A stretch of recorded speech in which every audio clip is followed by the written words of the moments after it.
ব্যক্তির দিনদারি যত বেশি তার উপর আল্লাহর পরীক্ষাও। এজন্য মুমিন পরীক্ষাতে ভয় পায় না, মুমিন কখনো বিচলিত হয় না, মুমিন ভরসা রাখে একজনের উপর। চিল্লায় বলেন তিনি কে? আল্লাহ বললেন পরীক্ষার পর পাহাড় সম পরীক্ষা দিয়ে আমি আমার খলিল ইব্রাহিমকে যাচাই করেছি। একটা পরীক্ষায় ইব্রাহিম ফেল করে নাই, প্রতিটা পরীক্ষায় পাস। এগুলো বলে বলে বিষ্ণুবীর আল্লাহ সান্ত্বনা দিচ্ছেন, নবী ওরা আপনারে গালি দেয় জাদুকর বলে, ওরা আপনারে গালি দেয় গণক বলে, ওরা আপনারে কবি বলে গালি দেয়, ওরা আপনারে পাগল বলে গালি দেয়, একটার পর একটা পরীক্ষায় আপনি জর্জরিত হচ্ছেন। নবী আপনার পিতা ইব্রাহিম তার চেয়েও বেশি পরীক্ষায় পড়েছে। দুনিয়াতে আমরাও যারা পরীক্ষার শিকার, আমরাও সাইয়েদনা ইব্রাহিমের জীবনী থেকে শিক্ষা নেওয়ার দরকার আছে না নাই? গালি আসবে, মন্দ কথা আসবে, বিপদ আসবে, জেল জরিমানা আসবে, ঝুঁকি আসবে। এই ঝুঁকি আর রিস্কের মধ্য দিয়ে কালিমার দাওয়াতের প্রচারের কাজ করতে হবে। চিল্লায় এখন ঠিক কিনা? এটাই মুমিনের বৈশিষ্ট্য। ঝুঁকি, বিপদ, পরীক্ষা, বালা, মুসিবত এগুলো মুমিনের লক ছাড়ে না, পিস ছাড়ে না। কারণ মুমিনরে পছন্দ করে কে? মুমিন খুব ভালো করেই জানে বিপদের পরেই বিজয় দান করবে কে। রাত্রি যত গভীর হয় সুবহে সাদেকের সময় কাছে আসতে থাকে, গর্ভবতী নারীর পেটের ব্যথা যত বাড়তে থাকে, নতুন মেহমান দুনিয়ায় আসার সময় ঘনাতে থাকে, তেমনি ইসলামের পক্ষে যারা কথা বলে তাদের উপর বিপদ, ঝুঁকি, অত্যাচার, অনাচার যত বাড়তে থাকে, কালেমার বিজয়ের সময়টাও কাছে আসতে থাকে, কাছে আসতে থাকে। এই নাজরানা আমাদেরকে দিতে হবে। পরীক্ষায় আমাদেরকে সাইয়েদনা ইব্রাহিমের মতো উত্তীর্ণ হতে হবে। জালিমরা বেশি দিন থাকতে পারে না, এটা ইতিহাস সাক্ষী। কথা বলেন? যারা জুলুম করে তাদের জন্য তো সাহায্য নাই, যারা মাজলুম তাদের জন্য সাহায্য। বদরের প্রান্তরে 313 জন মাত্র দরিদ্র, গরিব, মাজলুম সাহাবী, তাদের জন্য আকাশ থেকে ফেরেশতা দিয়ে নুসরাত সাহায্য করেছে কে? তার মানে মাজলুম আল্লাহর পক্ষে আর জালিমের বিপক্ষে, ঠিক কিনা?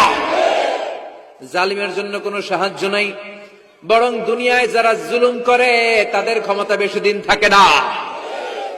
ফেরাউন বেশি দিন থাকে নাই, থাকছে?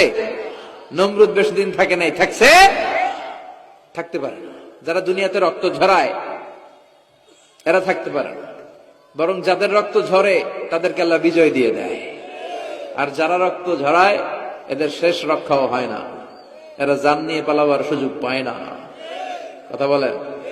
এজন্য পরীক্ষা আসলে মুমিন ভয় পাবে? মুমিনের হৃদয়ে ভয় আছে কার? চিল্লায় বলেন। আল্লাহর ভয় নিয়ে থাকতে হবে। সাইয়েদনা ইব্রাহিমকে একটার পর একটা পরীক্ষায় আল্লাহ ফেলেছেন, একটার পর একটা পরীক্ষায় আল্লাহ ফেলেছেন, কিন্তু এই পরীক্ষায় তিনি গোল্ডেন এ প্লাস। সুবহানাল্লাহ পড়েন। রব্বুল আলামিন বলেন, ওয়া ইয বিতালা ইব্রাহিম রাব্বুহু বিকালিমাতিন ফাতাম্মাহুন্না ক্বালা ইন্নী জাইলুকা লিন-নাসি ইমামা।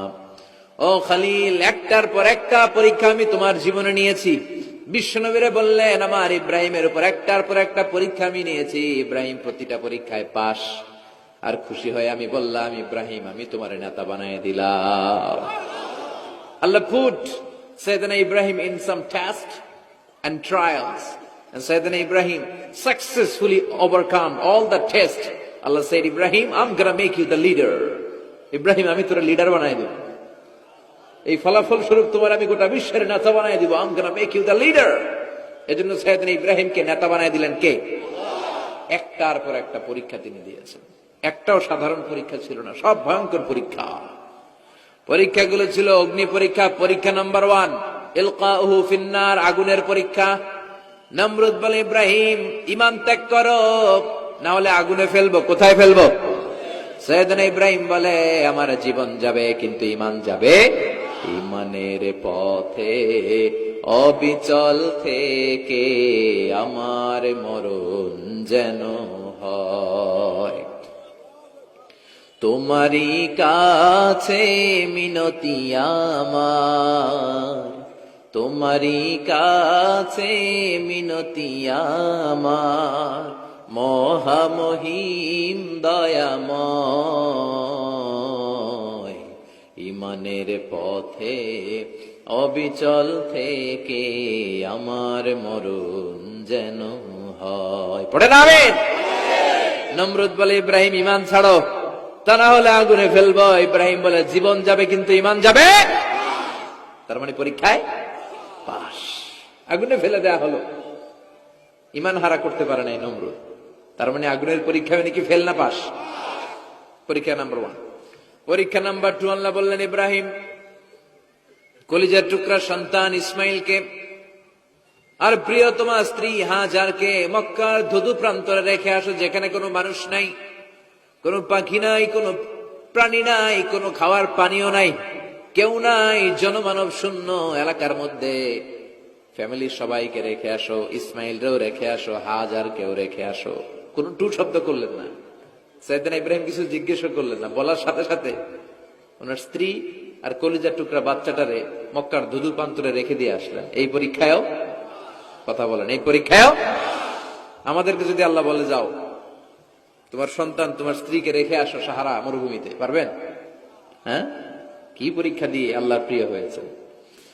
তার মানে আগুনের পরীক্ষায় পাস, ফ্যামিলি বিসর্জন দেওয়ার পরীক্ষায় পাস। এবার আল্লাহ দেখলেন সাইয়েদনা ইব্রাহিমের হৃদয়ের মধ্যে ইসমাইলের জন্য ভালোবাসা বেশি না কম? কত বেশি জানেন?